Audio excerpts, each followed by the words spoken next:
No niin, aloitetaanpas webinaari. Tässä meillä on ohjelma ja puhujat tänään. Eli tosiaan aloitamme niin, että käymme läpi uutta lainsäädäntöä mikrobikriteeriasetuksen muutoksesta. Minä pidän esityksen. Mun nimi on Virpi Sorri. Olen LED Taylor Oy:ssä asiakaskokemuspäällikkö ja me tosiaan valmistamme Spectral Blue -sinivaloteknologiaa. Tämän esityksen jälkeen meillä on pari asiakastarinaa. Atrialta Johanna Haavisto puhuu heidän ratkaisuistaan, sitten meiltä Karin Henriksson esittelee toisen tarinan ja sitten vielä meiltä tuotepäällikkö Tuukka Autio käy läpi tällaista meidän tarjoamaa ilmaista 3D-desinfiointisuunnittelua. Ja sitten meillä tosiaan on vielä lopussa aikaa kysymyksille ja vastauksille. No niin, eli mennään ensimmäiseen aiheeseen. Se on tosiaan tämä mikrobikriteeriasetuksen muutos sellaisenaan syötävien elintarvikkeiden osalta. Tässä on mun esityksen sisältö. Käydään ensin läpi tätä vallitsevaa listeriahaastetta, sitten sääntelyn taustaa ja keskeisiä muutoksia ja sitten mietitään mahdollisia vaikutuksia elintarvikealan toimijoihin, myös riskinhallintastrategiaa ja odotettuja hyötyjä ja sitten mitä tässä voisi tässä vaiheessa vuotta tehdä. Eli aloitetaan ihan sillä, että mikä on Listeria monocytogenes. No, se on ympäristöpatogeeni, joka saastuttaa elintarvikkeita.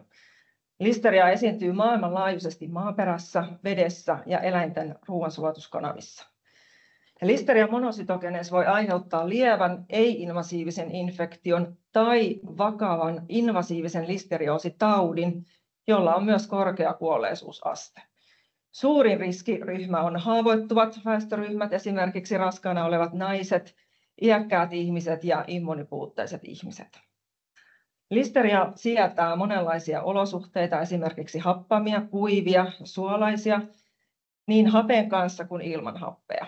Ja listerialla on myös taipumus muodostaa biofilmejä, eli tällaisia bakteeriyhteisöjä, ja se lisää toleranssia esimerkiksi UV-säteilylle ja monille desinfiointiaineille. Eli tästä syystä listeriasta voi olla todella vaikeaa päästä eroon tuotantoympäristössä. Ja toisin kuin useimmat patogeenit, listeria pystyy selviytymään ja lisääntymään myös kylmässä säilytetyissä elintarvikkeissa. Ja nimenomaan tämä kylmäsäilytyksen kestävyys tekee sellaisinaan syötävistä elintarvikkeista, eli niin sanotusta ready to eat foodsista, erityisen huolenaiheen. No sitten, mikä on vallitseva listeria-haaste? Miksi asetuksen päivitystä tarvitaan? Tässä on taustalla listeriositapausten lisääntyminen. Eli varsinkin tällaisia invasiivisia eli näitä vakavia tapauksia, näillä on ollut kasvava trendi EU:ssa, eli vuonna 2022 oli melkein 16% nousu. Ja listeria monocytogenes aiheuttaa, tai listeriosilla on korkea kuolleisuusaste verrattuna muihin elintarvikeperäisiin sairauksiin. Eli esimerkiksi listeriahan ei ole se kaikista yleisin taudin aiheuttaja tai taudin syy. Esimerkiksi salmonellat aiheuttaa paljon enemmän epidemioita, mutta ne seuraukset eivät ole niin vakavat. Eli listerialla on tämä taipumus, että se aiheuttaa sairaalahoidon tarvetta ja sitten jopa johtaa kuolemaan. Ja nimenomaan sitten sellaisinaan syötävissä elintarvikkeissa on tätä haastetta, koska ne ovat merkittävä tartuntareitti. Aina tuotannon jälkeen on mahdollinen saastumisriski, joka tarkoittaa, että tätä pitäisi paljon tiukemmin valvoa koko toimitusketjussa. Ja aikaisempi se asetus, eli tämä mikrobikriteeriasetus, keskittyi pääasiassa elintarvikkeita tuottaviin toimijoihin, eli elintarvikkeiden valmistajat oli vastuussa tästä listerian kontrolloinnista. Mutta sitten taas kun se ruoka siirtyy sieltä tuotannosta kuluttajien suuntaan, niin siinä ei ole ollut juurikaan säätelyä. Tässä on sitten vielä dataa näistä listeriositapauksien kehityksestä EU:ssa ja UK:ssa vuosina 2007–2023. Eli tästä huomataan, että trendi on kasvava. Tokihan Euroopan väestökin ikääntyy ja sillä voi olla osa syy siihen, miksi listeriositapauksetkin kasvavat. No sitten käydään läpi tämän mikrobikriteeriasetuksen vuodelta 2005 niin alkuperäisiä vaatimuksia. Eli elintarvikkeen turvallisuutta koskeva kriteeri kuuluu niin, että sellaisenaan syötävät elintarvikkeet, joissa Listeria monocytogenes voi kasvaa, niin sitä ei saa olla todettu 25 grammassa ennen kuin elintarvike on lähtenyt sen tuottaneen elintarvikealan toimijan välittömästä valvonnasta. Ja tähän ei lasketa mukaan tiettyjä erikoisryhmien ruokia. Vaihtoehtoisesti raja on 100 pesäkettä muodostavaa yksikköä per gramma, jos valmistaja voi osoittaa, että Listeria monocytogenes ei ylitä tuota rajaa tuotteen myyntiaikana. Eli tosiaan aiemmin tätä sovellettiin pääasiassa elintarvikkeiden valmistajiin, mutta se ei kattanut koko toimitusketjua, jolloin tämän asetuksen myötä on ollut puute vastuun katkeamisesta siitä elintarvikkeen tuotannon ja vähittäismyynnin tai kuluttajien välillä. Ja on ollut riittämätön seuranta koko sen tuotteen elinkaaren ajan. No sitten, mitä ovat muutokset? Eli viime vuonna 2004 tuli uusi asetus, joka muokkaa mikrobikriteeriasetusta vuodelta 2005. Tässä tosiaan tavoitehan on parantaa Listeria monocytogenes bakteerin hallintaa koko elintarvikeketjussa ja sitä kautta parantaa kansanterveyden suojelua.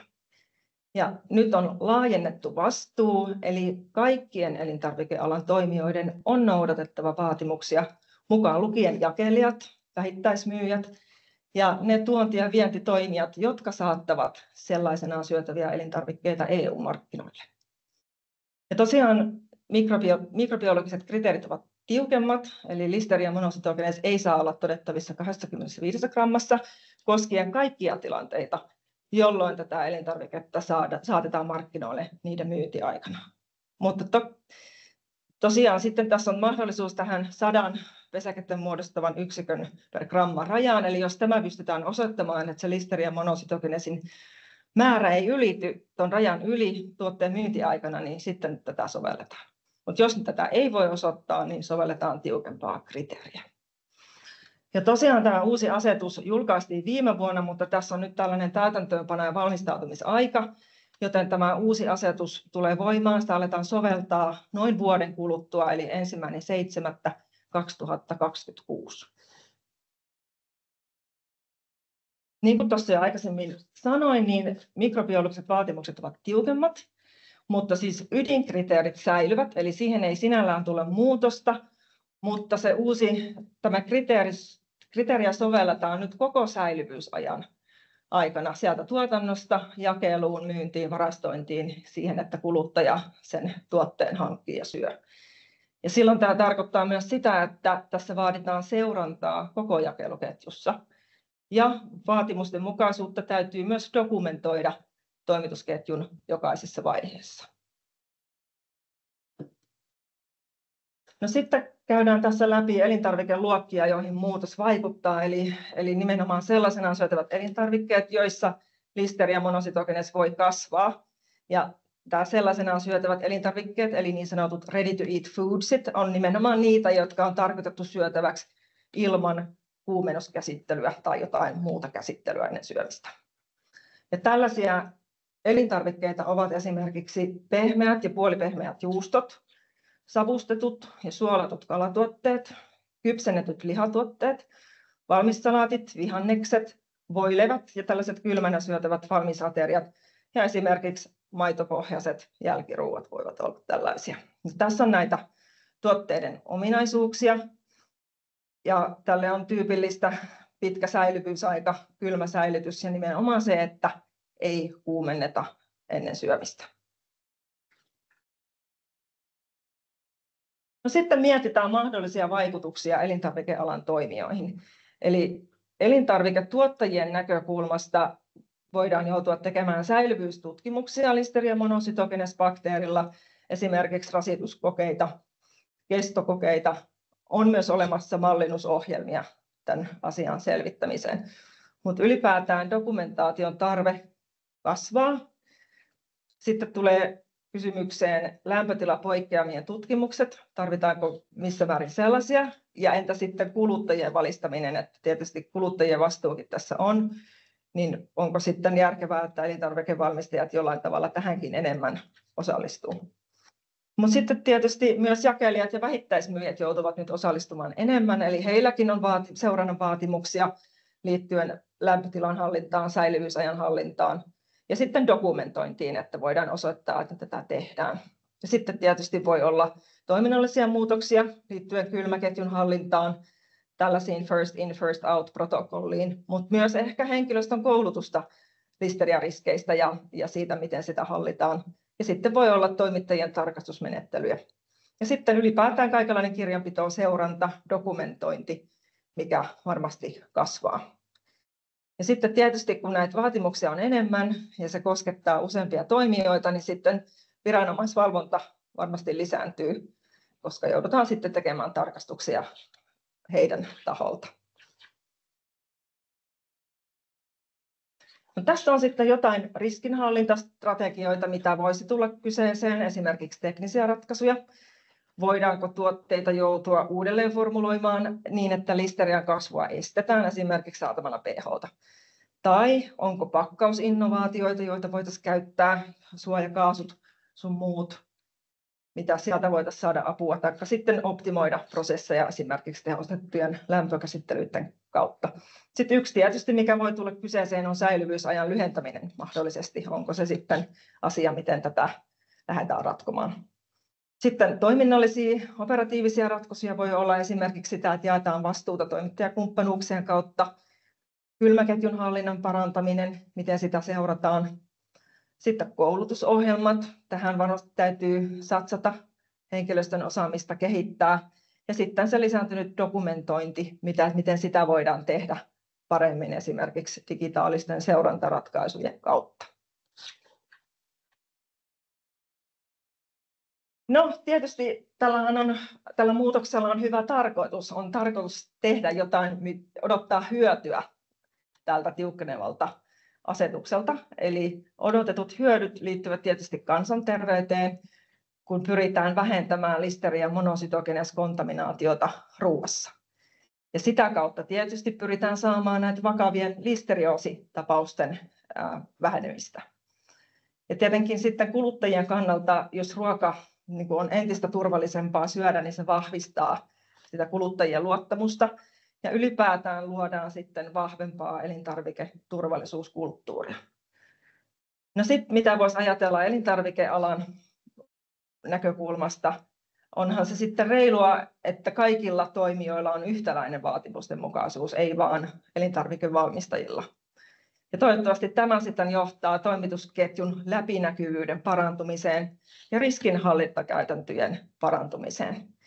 Sitten toisaalta tämä vaatimus voisi aiheuttaa myös innovaatioiden kehitystä, eli kun tulee tarve toimiville listerian torjuntaratkaisuille, niin niitäkin sitten toivottavasti kehitetään ja tulee enemmän saataville. Ja sitten tuossa on mietitty suositeltuja toimenpiteitä vuodelle 2025, eli mitä nyt tällä hetkellä pitäisi ehkä tehdä, kun reilun vuoden päästä tämä uusi asetus tulee voimaan. Eli vähintään lähteä arvioimaan sitä, että mitä puutteita kenties siellä omassa toiminnassa voi olla. Ja tietysti identifioida ne vaikutuksen alaiset tuotteet. Sitten voisi miettiä, että pitäisi arvioida niitä nykyisiä listerian hallintaohjelmia, mitä siellä nyt tehdään, mitä pitäisi kenties tehdä eri lailla tai lisää. Ja sitten tietysti tunnistaa keskeiset toimitusketjukumppanit. Ja arvioinnista tietysti päästään suunnitteluun, eli miten tämä sitten toteutetaan tämä suunnitelma ja millaisia resursseja tarvitaan. Henkilöstöresursseja, mutta tietysti on myös varmasti rahallista resurssia. Ja sitten ylipäätään miten suunnittelee uudet menettelyt, mitä järjestelmiä tarvitaan. Ja sitten toimittajavaatimukset, onko jotain, mitä siinä pitää ajatella. No sitten mietitään, että mistä tästä lähtee liikkeelle, mistä saada apua. No ainakin tämä uusi asetus kannattaa käydä katsomassa. Sitten Suomessa tietysti valvova viranomainen on Ruokavirasto. Mä olin Ruokavirastoon viime viikolla yhteydessä kysyäkseni, että mitä he voisivat tässä hetkessä lausua tästä asiasta. He kertovat, että he olivat päivittäneet tämän elintarvikkeiden mikrobiologiset vaatimukset -ohjeen, mikä löytyy heidän nettisivulta, eli siellä on nyt päivitetty teksti niin, että se kuvaa tätä uutta asetusta. Mutta tässä vaiheessa heillä ei ollut työn alla muuta ohjeistusta tai ei ollut muuta ohjetta antaa, mutta sieltä arvioitiin, että sitten kun tämä tämä päivämäärä ensi vuonna lähenee, niin se voi olla, että sitä myötä sitten ohjeistusta tulee lisää tai se tarkentuu tai viimeistään sitten, kun se on voimassa tämä uusi asetus ja sitten katsotaan, että minkälaista ohjeistusta tarvitaan. Voihan toki olla, että Euroopan komissio EUn kautta tulee jotain lisäohjeistusta, eli ehkä kaikkia tällaisia lähteitä kannattaa seurata, olla ajan tasalla. No sitten tietysti voisi ajatella, että elintarvikealan järjestöiltä voisi kenties tulla jonkunlaista koulutusta tähän liittyen, ainakin siitä kannattaa heitä ehkä vaikkapa kysellä. Sitten on olemassa elintarvike- ja mikrobiologian alan konsultointipalveluita. Ja sitten ihan myös verkostoituminen alan asiantuntijoiden kanssa, että ehkä voi sitten, meillä Suomessakin on silleen pienet piirit, että voisi kysyä kollegalta, joka on toisessa yrityksessä töissä, että mitä teillä tehdään. Että ehkä tämä voisi olla myös yksi tapa lähteä liikkeelle.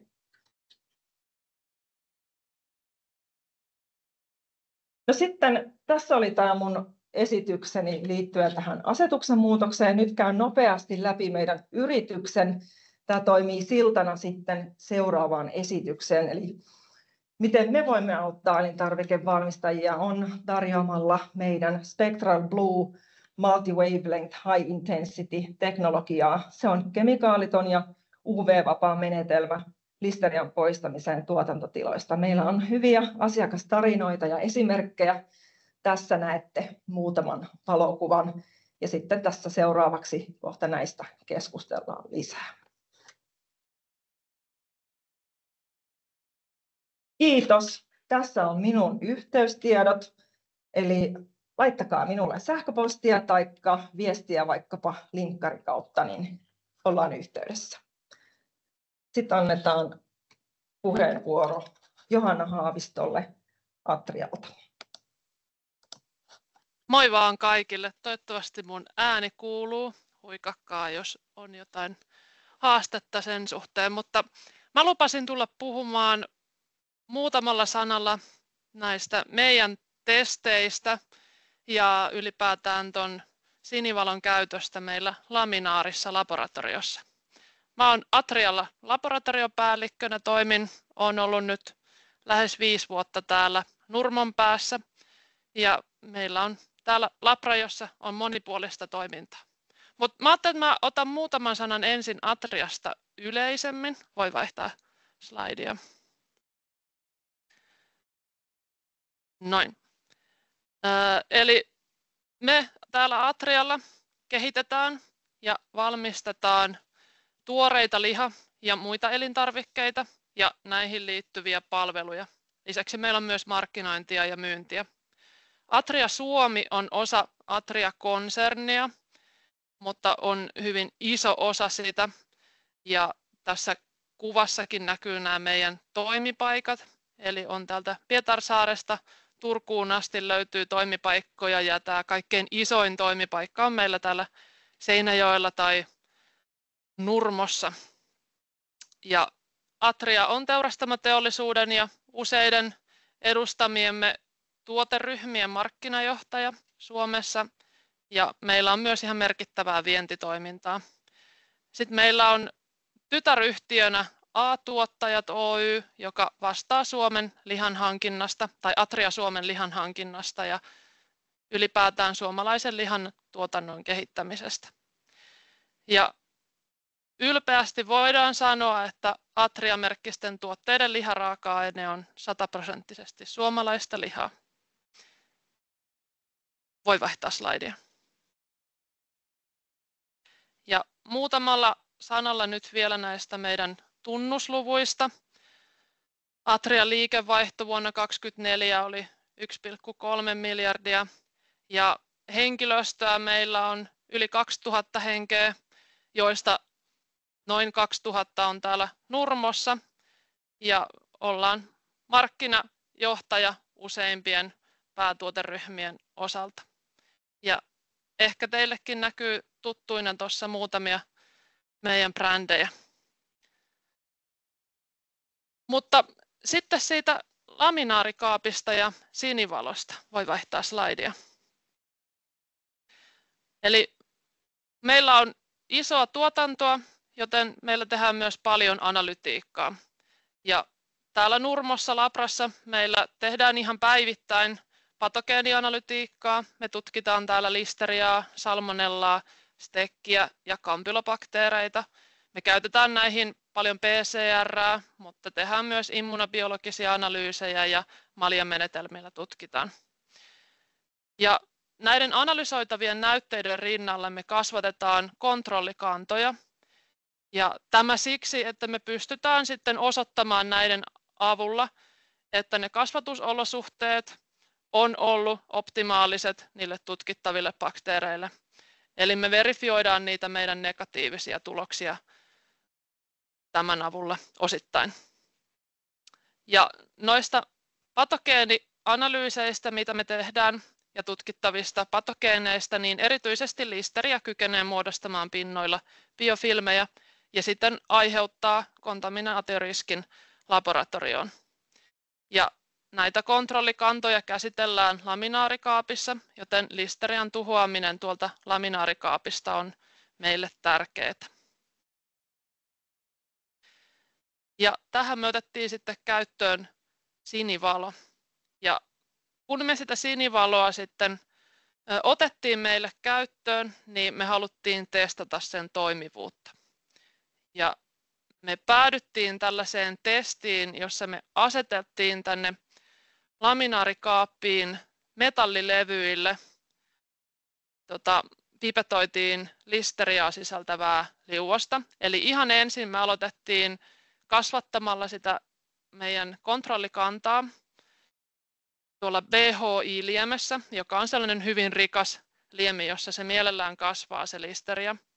Ja pipetoitiin metallilevyille 200 mikrolitraa per levy. Ja tämä määrä tuli siitä, kun me ensin tutkittiin, että mikä on se pitoisuus ja millä me päästäisiin sellaisiin järkeviin laskettaviin määriin sitten siinä lopputuloksessa. Ja kun me oltiin pipetoitu ne näytteet noille metallilevyille, niin me asetettiin ne sitten tuonne sinivalon alaisuuteen yhtä näytettä lukuun ottamatta. Eli me säilytettiin yksi näyte kontrollinäytteenä, jota pidettiin sitten koko tämän käsittelyn ajan viereisessä kaapissa tuon sinivalon ulottumattomissa. Ja sinivalon käsittelyajaksi me valittiin 8 tuntia, joka vastaisi meillä aika hyvin sitten sitä meidän käyttöä.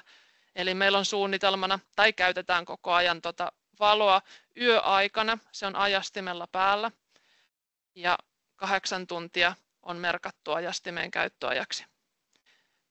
Ja sitten tämän käsittelyn jälkeen noilta metallilevyiltä analysoitiin listeriapitoisuus siirrostamalla ne ensin tuonne Fraser-liemeen, josta me yritettiin saada sinne liemeen sekoitettua mahdollisimman hyvin ne bakteerit, ja sitten sieltä pipetoitiin 1 millilitra 3 eri maljalle. Tässä näkyy nyt vielä kuva noista metallilevyistä, mitä me käytettiin siellä laminaarissa. Eli tuo metallilevy valittiin testimateriaaliksi sen takia, että se vastaa hyvin paljon sitten sitä laminaarin pinnan materiaalia. Eli haluttiin nähdä se, että miten se siellä laminaarin pinnalla sitten käytännössä tuhoutuisi tuon sinivalon vaikutuksesta se listeria. Voi vaihtaa slaidia. Ja tulokset oli ihan hyviä, eli näissä maljaviljelmissä sitten ei havaittu listeriaa yhdessäkään sinivalolle altistetussa näytteessä, eli ne on nyt nämä näytteet 1-9. Ja sitten tuo näyte 10 oli se meidän kontrollinäyte, joka oli siellä viereisessä kaapissa ollut koko sen valotuksen ajan. Ja sieltä me havaittiin nyt niiltä 3 maljalta yhteismääränä 336 pesäkkeen muodostavaa yksikköä. Ja me oltiin ihan tyytyväisiä näihin tuloksiin, joten me sitten ollaan jatkettu tämän käyttöä. Jos teillä on jotain kysyttävää mun esityksestä, niin niitä varmaan voi kysymyksiä laittaa sitten chattiin ja ehkä niihin vastaillaan myöhemmin, mutta mun osalta ollaan valmiita, voidaan jatkaa.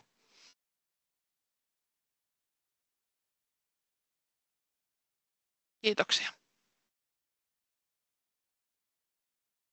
Kiitos Johanna tästä. Eli se jatketaan. Tämä oli hienoa, että saimme nähdä, miten laboratorio-olosuhteissa ollaan näytetty, että listeria kuolee sinivalon alta. Eli nyt käydään läpi toinen asiakastarina, ja tämä on sitten tuotantoympäristöstä. Mun nimeni on Karin Henriksson ja olen täällä LED Taylorilla varatoimitusjohtajana ja myynnissä. Eli meillä on asiakas Keski-Euroopassa, eli ne valmistavat ready to eat tuotteita, ja niillä on ollut ongelma sushi-annosten tuotantolaitoksessa. Eli tässä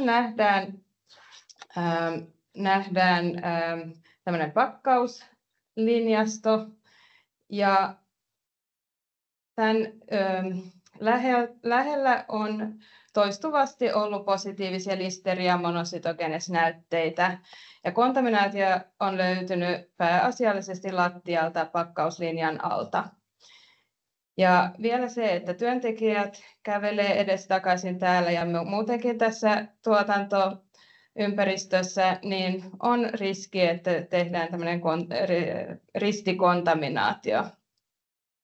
Eli kontaminoidaan muutkin paikat. Asiakas käytti perinteisiä desinfiointimenetelmiä, mutta ne ei päässyt listeriasta eroon, joten päättivät, että asentavat meidän Spectral Blue L200 desinfiointilaitteita linjan yläpuolelle. Ja näytteenotto lisättiin ennen laitteiden asennusta ja jatkettiin koko testin ajan. Eli tässä näemme kuvia, että miltä se näyttää. Eli tämä on ennen asennusta, eli ykkösvaihe. Tämä on tämä pakkauslinja. Ja on merkattu 4 paikkaa, mistä otetaan näytteitä.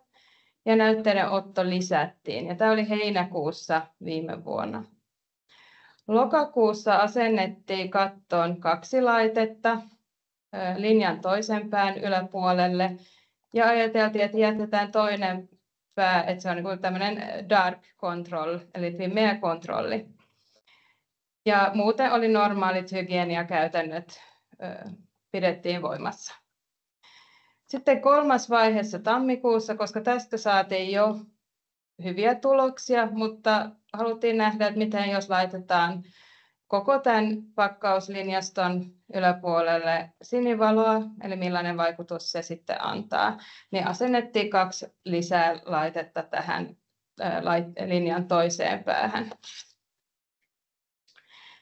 Eli tässä näemme ylhäältä, että miltä se näyttää. Eli tässä meillä on tämä sininen puoli, eli tämä on tämä kakkosvaiheessa. Tänne asennettiin 2 laitetta, ja nämä 4 tässä, niin nämä on ne näytteenottopaikat lattiasta. Ja sitten 3. vaiheessa lisättiin tähän vielä 2 laitetta.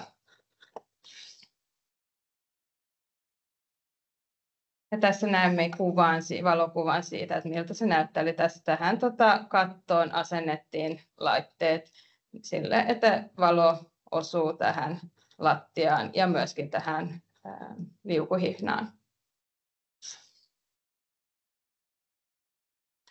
Ja tässä näemme tuloksia. Eli ennen asennusta, ja tämä on keskiarvo, ennen asennusta keskiarvo oli 22% positiivisia näytteitä.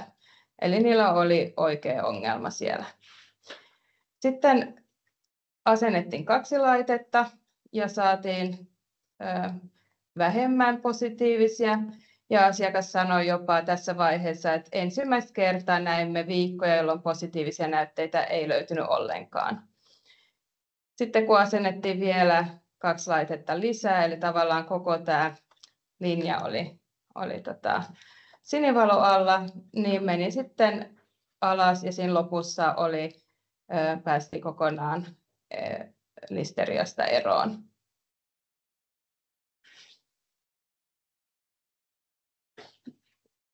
Tämä asiakastarina ja tulokset esitettiin toukokuussa Madridissa IAFP European Symposium-tapahtumassa.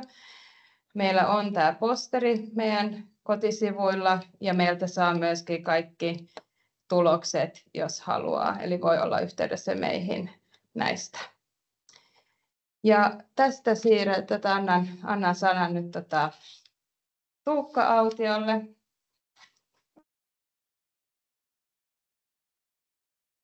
Kiitos Kaarin. Minun nimeni on siis Tuukka Autio ja toimin Taylorilla ja Spectral Bluella tuotepäällikkönä. Ja minun aiheenani tänään on sitten meidän ilmainen 3D-desinfiointisuunnittelupalvelu. Eli siinä, missä aikaisemmat puhujat on kertoneet mielenkiintoista tietoa listeriasta, listerian torjunnasta, uudesta regulaatiosta, ja tämän minun esitykseni kertoo sitten vähän, että miten tämmöinen sinivaloratkaisu voidaan viedä käytäntöön teillä. Ja esityksen sisältö on lyhyesti kolmiosainen. Mä kerron aluksi, että mitä tämä 3D-desinfiointisuunnittelu tarkoittaa, mitä se on. Sitten toisessa kohdassa kerron, että miten se toimii, miten se tapahtuu, miten se prosessi etenee. Ja kolmannessa kohdassa sitten kerron, että kuinka te voitte tilata itsellenne tämän palvelun halutessanne. Eli mitä on 3D-desinfiointisuunnittelu? No se tarkoittaa sitä, että me voidaan tehdä tämmöinen tietokoneavusteinen 3D-malli teidän koko tehtaasta, yksittäisestä huoneesta tai parista huoneesta tai jostakin yksittäisestä laitteesta, niin kuin liukuhihnasta siellä tehtaan sisällä. Ja sitten kun me ollaan tehty se 3D-malli, niin meillä on meidän kaikista Spectral Blue desinfiointilaitteista olemassa tämmöiset digitaaliset profiilit, joita me voidaan pudottaa sinne mallin sisälle haluttu määrä, haluttua tyyppiä näitä laitteita. Ja tämä tietokoneohjelma pystyy sitten simuloimaan, että kuinka paljon me saadaan sinivalointensiteettiä kohdepinnoille. Ja me voidaan sen avulla laskea, että mikä se päivittäinen sinivaloannos on ollut, jotta me tiedetään, että desinfiointi tapahtuu. Ja tämän lisäksi meillä on käytössä sitten suuri määrä mikrobiologista tutkimusdataa, akateemista dataa siitä, miten sinivalo vaikuttaa eri mikrobeihin, sekä tutkimus- ja testidataa meidän omista laitteista, miten ne on vaikuttaneet eri mikrobeihin. Ja meillä on useiden vuosien kokemus sinivalon käytöstä eri toimialoilla. Ja kun me yhdistetään nämä kaikki asiat, niin me voidaan sanoa, että me pystytään teille tekemään suunnitelma optimaalisesta asennuksesta, eli mikä on sopiva määrä laitteita, mihin ne kannattaa asentaa, jotta me voidaan taata, että te saatte toimivan systeemin, joka oikeasti ratkaisee sitten sen mikrobiongelman. Tässä vielä kuvana saman, mitä mainitsin, eli vasemmalla puolella esimerkki siitä, että miten voidaan sinivalot laittaa jonkun tietyn kohteen yläpuolelle, vaikkapa pakkauslinjan yläpuolelle, kuten Kaarinin esimerkissä, tai sitten voidaan tämmöinen blankettiasennus tehdä, eli käsitellään koko huone, riippuen vähän siitä, että mikä on tavoitteena. No, miten se prosessi sitten etenee ja toimii? Niin se on hyvin yksinkertaista, eli meillä on avattu tämmöinen web-sivu. Me lähetetään tämä linkki teille sähköpostiin vielä tämän jälkeen, mutta voitte mennä meidän kotisivuille ja täyttää siellä tämmöisen lyhyen lomakkeen, missä voitte kertoa lyhyesti teidän ideasta tai käyttökohteesta. Ja me otetaan siitä pallo sitten sen jälkeen ja otetaan teihin yhteyttä. Katsotaan läpi, että mitä lisätietoja me tarvitaan, jotta me pystytään teille aloittamaan suunnittelun tekeminen. Eli minimimäärä tietoa on sitten huoneen mitat, minkälainen aika sinivalo voi olla päällä päivän aikana. Ja jos tiedetään, mitä kohdemikrobeja halutaan torjua, niin siitä on hyötyä myös. Piirustukset on hyvä olla, mutta ne ei ole välttämättömiä. Eli voidaan toimia ihan mittojenkin perusteella. Kun me ollaan saatu ne esitiedot, niin meidän asiantuntijat tekevät teille tämmöisen alustavan suunnitelman. Ja tätä alustavaa suunnitelmaa me voidaan sitten tietokoneen ruudun yli Teamsissa tai paikan päällä pyöritellä. Ja kun me saadaan teiltä sitten palaute siitä, niin me voidaan muokata sitä vapaasti. Ja prosessin lopputuloksena te saatte meiltä ihan valmiin suunnitelman sekä tarjouksen. Eli saatte kuvat eri huoneista, listan mitä Spectral Blue-laitteita sinne kuuluu laittaa, niiden asennuspaikat ja sitten miten me suositellaan, että niitä ohjataan ajastuksella, kuten Atrian tapauksessa liiketunnistimella tai jossain tapauksessa manuaalisesti. Ja tämä tarjous sisältää sitten myös kustannuksen vaikka eriteltynä per huone, jotta te voitte päättää sitten, että mistä huoneesta aloitetaan ensimmäisenä. Ja tämä suunnittelupalvelu on tosiaan täysin ilmainen, eli siinä ei ole mitään ostopakkoa. Ja lisäksi, jos me havaitaan, että tätä ongelmaa ei pystytä pelkillä sinivalolla ratkaisemaan, niin me myös kerrotaan se suoraan. Eli jos tarvitaan jotakin muuta, niin me kerrotaan se sitten.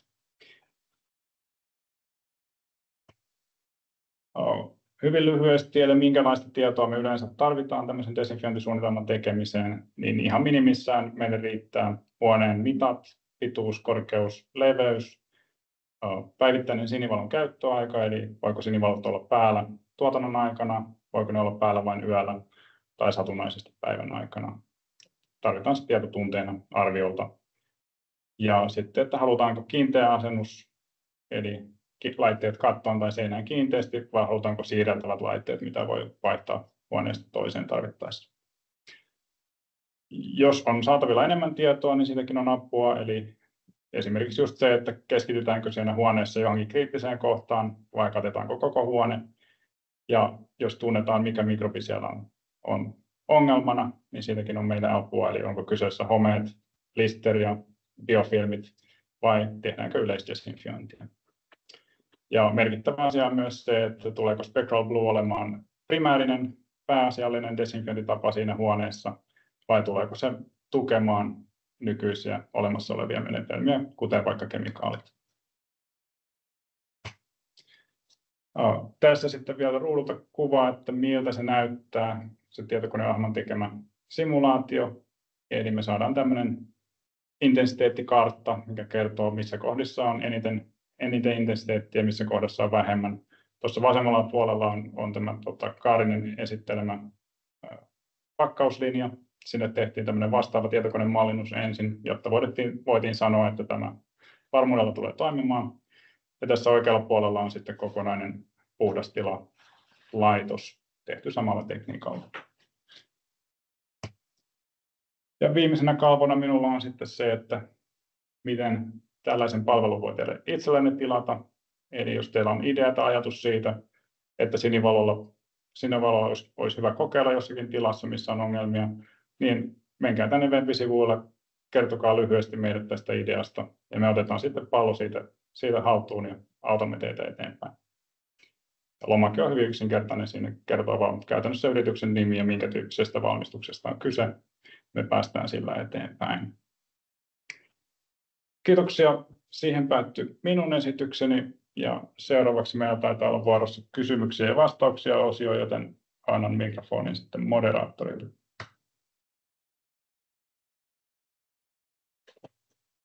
Kiitos Tuukka. Joo, eli kysymyksiä ei ole paljon tullut. Mulla on yksi kysymys täällä ja siis vielä on muita, niin saa toki laittaa nyt siihen chattiin. Eli kysymys kuuluu, että miten biofilmi ja sinivalo, kun on nyt Virpikin mainitsi tuossa, että toi listeria usein muodostaa biofilmiä. Jos minä vaikka aloitan siitä, niin se on oikein hyvä kysymys. Ja tutkimusten mukaan sinivalo on erittäin hyvä biofilmiä vastaan juuri sen takia, että monet kemikaalit ja vaikka ultraviolettisäteily ei pysty pureutumaan sen biofilmin suojakerroksen läpi eikä pysty vaikuttamaan niihin mikrobeihin siellä alla. Esimerkiksi kemikaaleista tiedetään, että täytyy käyttää moninkertaisia konsentraatioita ja mekaanista hankausta, jotta pystytään siihen vaikuttamaan. Mutta sininen valo taas läpäisee hyvin monia materiaaleja, kuten vettä ja lasia, muovia, niin se menee hyvin läpi myös siitä biofilmistä, jolloin sinivalo pystyy suoraan vaikuttamaan niihin siellä biofilmin sisällä suojassa oleviin pesäkkeisiin ja tuhoamaan niitä sieltä.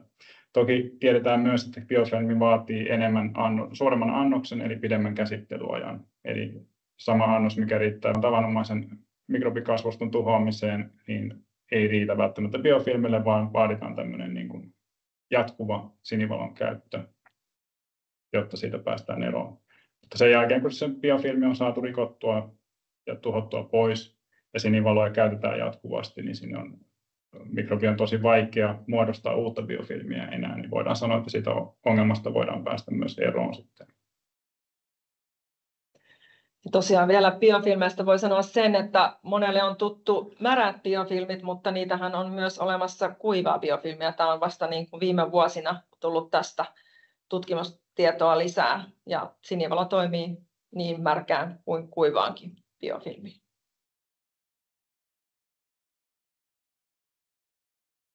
Kiitos.